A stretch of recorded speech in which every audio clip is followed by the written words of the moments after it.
Subscribe to Diffuser.fm on R.e.m. named their 8th studio album, 1992's Automatic for the People, after a slogan employed by Weaver D's, a joint in their hometown of Athens, Georgia, that specialized in soul food.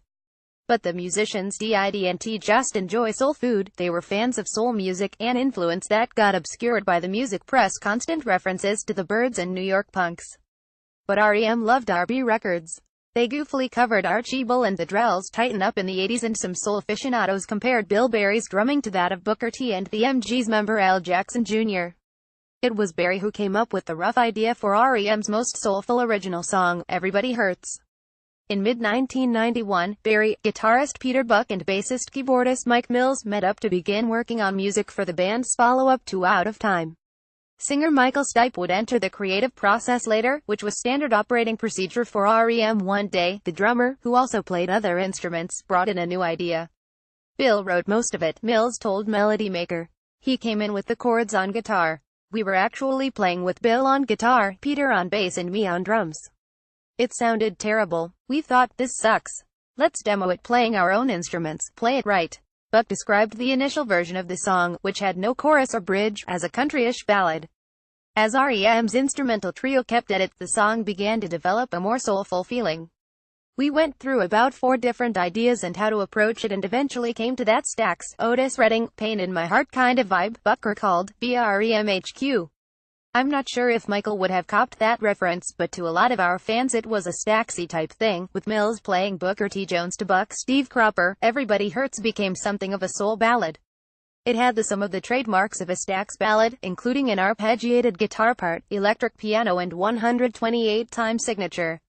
But then it's shuffled through us. Like the bridge is in a way weird different key, Buck said in 1992. We're not Otis Redding. But given that, we took some of the influence that music we loved for years. Berry, Buck and Mills didn't think that Stipe would respond to their slow and simple approach, and that this track would be consigned to the B-sides and rarities bin. But the singer ended up taking to Everybody Hurts, which displayed a much different approach, both in lyrics and performance, to early R.e.m. while Stipe would play fast and loose with enunciation on songs such as Gardening at Night and 99, that habit had slowly faded with R.e.m.'s rise to rock prominence. Everybody Hurts took one more step forward in being clear and direct. There's a time for obfuscation, Mills told the East Coast rocker. But this wasn't it.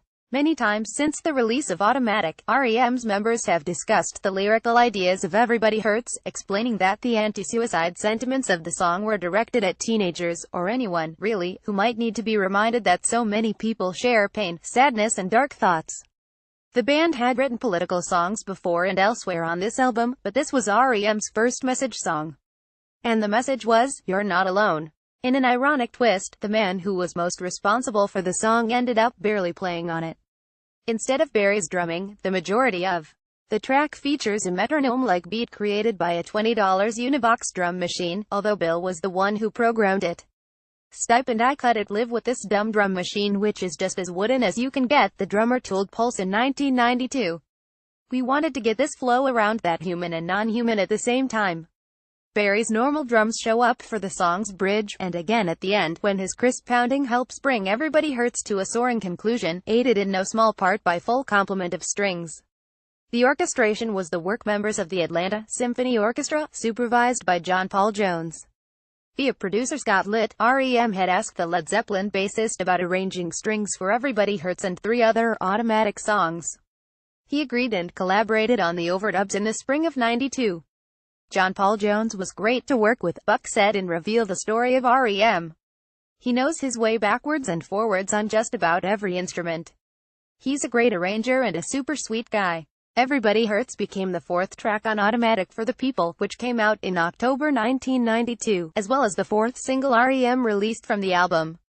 The song became a smash overseas, hitting number 7 in the UK, number 4 in the Netherlands and number 6 in Australia, where it remains the highest charting hit of the band's career.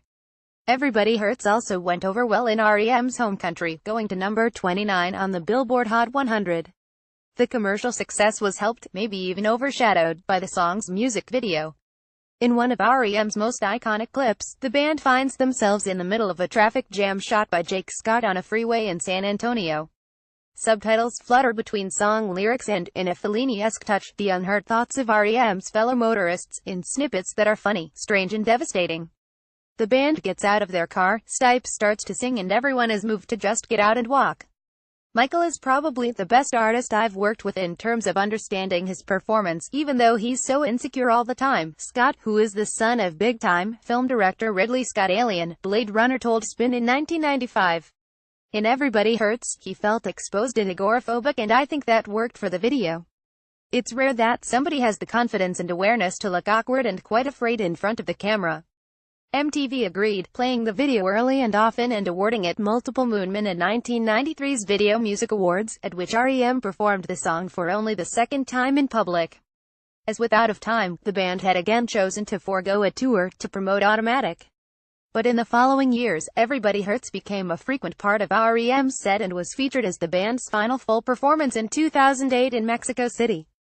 It's been part of each best-of collection that includes the group's Warner Brothers years. Subscribe to Diffuser.fm on Everybody Hurts also became bigger than just one of R.e.m.'s hits. In Nevada, a state that has a high rate of teen suicide, the legislature celebrated the song for its message. A UK counselling service based an ad campaign around the hit, hoping to help more young people who were contemplating suicide. And, in 2010, R.e.m. gave their permission for the song's use sans royalties for an all-star charity single that sought to raise money for the people of Haiti after that year's earthquake.